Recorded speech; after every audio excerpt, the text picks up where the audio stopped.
खिन्थु जिखिनि क्लियार होदों बेबो इउनिटि फराम एक्स एनडिपिनि नाजानायनि गेजेरजोंसो मोनफुंनाय फिथाइखौसो दिनै बिथाङा बुंनानै लादों बेवहाय कमप्लिटलि एक्स एनडिपि वेलफेयार एसोसिएशननि मोनसेबो आखाइ गैया बियो कमप्लिटलि इउनिटि फराम एक्स एनडिपिनि नाजानाय आरो एक्स एनडिपि वेलफेयार एसोसिएशना बे समाव जरमआनो गैयामोन आं रन्जन दैमारि फाउन्डार प्रेसिडेन्ट आरो रिपिका मोनखौ लानानै जोङो सिरियासलि जों सावरायदों जे बिथांमोनखौ जोङो चिरां जिल्लानि सिङाव थानाय काजलगाव बड'लेण्ड गेस्ट हाउसआव लाबोनो होननानै जों सावरायनाय जादों बियो कमप्लिटलि इउनिटि फराम एक्स एनडिपिनि सावरायनायनि गेजेरजों दिनै बेयाव सफैनायनि मेन फिथाइ गिबियावनो आङो साफ्रोमबो नोंथांमोननि चेनेलखौ नायगिरि रायजो राजा नोंथांमोनखौ इउनिटि फराम एक्स एनडिपिनि जानानै बा इउनिटि फराम एक्स एनडिपिनि जानानै आङो साफ्रोमबो रायजो राजाखौ खुलुमबोनाय थाबाय आरो लोगोसे नोंथांमोननि चेनेलजों जे नोंथांमोना जे सोंनाय जे थांनाय 13 थारिखआव जोंहा फंबाय अखा हादिया मोनसे निउस चेनेलाव होदोंमोन जे बिथाङा जादों मा एपिबि हानजा बा अल्टारनेटिभ पार्टी अफ बड'लेण्ड बे पार्टियावहाय बारग' एनडिपिफ्रा थांनाय नङा बा बाहागो लानाय नङा दिनै बिथाङा बेखिनिखौ फोसावदों बा बिथाङा बादा होनाय बायदि सुराव बुंदों दा बे बेलायाव आं बेखौनो बुंगोन फंबाया सासे राजनितिक मानसि नङा बा पलिटिशियान नङा आरो आंबो इउनिटि फराम एक्स एनडिपिनिसो सासे मा होनो सासे व्यक्ति हिसाबै आं दिनै बिथांनि बुंनायाव बुंनो लुबैदों नोंथांमोननि चेनेलनि गेजेरजों दानि एपिबि पलिटिकेल हान्जाखौ दिनै डक्टर अनजलि बायद'नि नेतृत्वनि गेजेरजों बे हान्जाखौ दिनै इउनिटि फराम एक्स एनडिपिआ नंगौ जन्म होना होदों खारना जाबाय मा जोंनि गेजेराव मोननैसो रिजनेल पार्टी दङ जोंनि बिटिसि हालामाव बे मोननैसो रिजनेल पार्टी थासेयावबो दिनै मानो थार्ड फ्रन्ट पलिटिकेल हान्जा दाखो बा एपिबि हान्जाखौ मानो दाखो अनजलि दैमारि बिथांनि दैदेननाय बे पलिटिकेल हान्जाखौ मानो दाखो बेनि मेन एन्सारानो जाहैबाय जे 17 बोसोर सासन खालामबाय माखासे टिमा आरो 5 बोसोर दिनै सरकार सलायलांबाय बे 5 बोसोराव जाय बिथांमोना सरकार सलायदों प्रेजेन्टलि दिनै बिथांमोना गोबां रायजो राजानो जाथि जन'गोष्ठीनो गोबां प्रतिश्रुति होदोंमोन दा बे जाफुङाखै दा बे जाफुङैखौ नुनानै दिनैहाय एपिबि हान्जाया रायजो राजानि खावलायनाय बादिनो दिनै बे पार्टिखौ थांनाय एप्रिलनि 2 थारिखआव बाक्सा जिल्लानि बरबरि डिजिटेल केम्पआवहाय बेखौ जों दाफुंना लानो हाबाय बे दाफुंनायनि गेजेरजोंनो दिनै बियो मोनफ्रोमबो जिल्लायाव दिनैहाय जिल्ला दाखांनायनि उनावहाय दिनै ब्लक कमिटि दादों थिग बेबायदिनो दिनैबो नैबे बावखुंग्रि 11 नं बावखुंग्रि बियाबावहाय मोनसे ब्लक कमिटि दादों बेवहाय गोबां जाथि जन'गोष्ठी हारिफ्रा बाव बाहागो लाफैदों आरो गोबां एनडिपि बारग' एनडिपिफ्रा बाव बाहागो लादों जेरैहाय जोंहा फंबाय अखा हादै बुंनाय बायदि नङा गोबां बारग' एनडिपिफ्रानो 5 बोसोराव माखासे जाफुङै खामानिखौ नोजोर बोनानै बे अल्टारनेटिभ पार्टिखौ नांगौ होननानै बिथांमोनानो दानो थाखाय खामानि होदों बा दिनै साफ्रोमबो रायजो राजा सुबुंफ्रा इन्टेलेक्सुयेलफ्रा जाथि जन'गोष्ठी हारिफ्रा दिनै बे पार्टिखौ नांगौ होननानै दिनै गोबां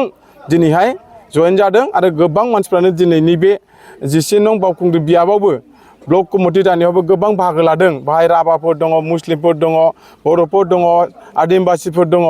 आरो गोबां दिनै इन्टेलेक्सुयेलफोर बाव बाहागो लादों आरो दिनै इउपिपिएलनि गोबां दैदेनगिरिफ्राबो दिनै बाव बाहागो लादों आरो गोबां बिपिएफनि मानसिफ्राबो हयथ' बेवहाय बाहागो लागोन बेखौ जों नुदों दा जाय बिथाङा बुंदों एक्चुअलि बिथाङा बे बाथ्राखौ बुंनो नाङा जाय बाथ्राखौ दिनैहाय जोङो मोजां जाथिखौ दैदेनलांनो थाखाय हारिखौ दैदेननो थाखाय जोंनो मोनसे गोग्गो पलिटिकेल हान्जा नांगौ बेखौ जों बुंदों आरोबाव बिथाङा फंसे बाथ्रा बुंबावदों थांनाय 8 थारिखखालि जोंहा सेन्ट्रेल जेलनिफ्राय सिबिआइ केस नांनाय रिपिकां गयारि जर्ज बर' खरगेस्वर बसुमतारी अजय बसुमतारी आरो जोंहा राजु सरकार बिथांमोनखौहाय जोङो भारत सरकारनि आइबिनि चिफ डाइरेक्टर तपन देखा बिथांजों जों 3 टाइम नर्थ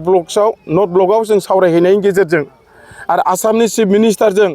जोङो 3 टाइम 4 टाइम जों सावरायनायनि गेजेरजों थांनाय लास्ट 2024 सेप्टेम्बरनि 21आवहाय जों आसामनि चिफ मिनिस्टारजों आरो इउनिटि फराम एक्स एनडिपिनि दैदेनगिरिफोरजों सावरायनायनि गेजेरजों जोङो सिबिआइआव थानाय मानगोनां रन्जन दैमारि फाउन्डार प्रेसिडेन्ट आरो रिपिका मोनखौ लानानै जोङो सिरियासलि जों सावरायदों जे बिथांमोनखौ जोङो चिरां जिल्लानि सिङाव थानाय काजलगाव बड'लेण्ड गेस्ट हाउसआव लाबोनो होननानै जों सावरायनाय जादों। बियो कमप्लिटलि इउनिटि फराम एक्स एनडिपिनि सावरायनायनि गेजेरजों दिनै बेयाव सफैनायनि मेन फिथाइ। जि समावहाय दिनै खोथा बाथ्रा बुंनो नागिरदों जोंहा अखा हादै फंबायमोना बा गुबुनफ्रा एक्स एनडिपि वेलफेयार एस'सिएशना,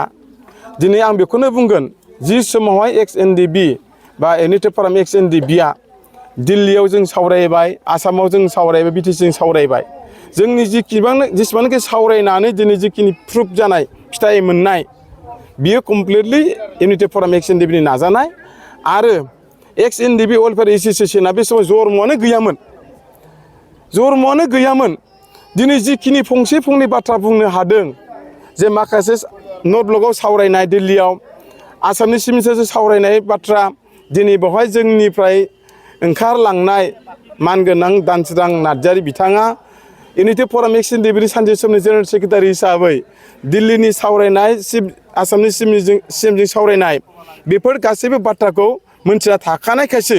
दिनै बिथाङा एक्स एनडिपि वेलफेयार एस'सिएशनाव जेनेरेल सेक्रेटारि जाहैफिननायखायसो दिनै बियो सम बाइकआवहाय क्लियार होनानै लानो हायो। खिन्थु जिखिनि क्लियार होदों बेबो इउनिटि फराम एक्स एनडिपिनि नाजानायनि गेजेरजोंसो मोनफुंनाय फिथाइखौसो दिनै बिथाङा बुंनानै लादों। बेवहाय कमप्लिटलि एक्स एनडिपि वेलफेयार एस'सिएशननि मोनसेबो आखाइ गैया आरो बे खामानिया जाफुङाखै बिथांमोननि आखाइजों नङा, बे गासैबो इउनिटि फराम एक्स एनडिपिनि नाजानायनि गेजेरजोंसो जिखिनि फिसानिफ्राय गिदिरसिम दिनै 676 दिनै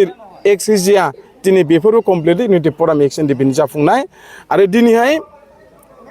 केस दिनै आसामनि जेनेरेल एडभकेट बिथांजों सावरायबाय आरो दिनै आसामनि स्पिकार बिथांजों जों सावरायदों, आसामनि एडिजिपि हेरिनाथजों जों सावरायदों। बे सावरायबाय थालांनायनि गेजेरजों कमिउनिकेसन लाखिबाय थानायनि गेजेरजोंसो दिनैनि जिखिनि थांनाय 2020-20 27 बिटिआर रेकर्ड जाखांलांनायनि उनावहाय केस आरो रिहेबिलिटेसन एक्सग्रेसिया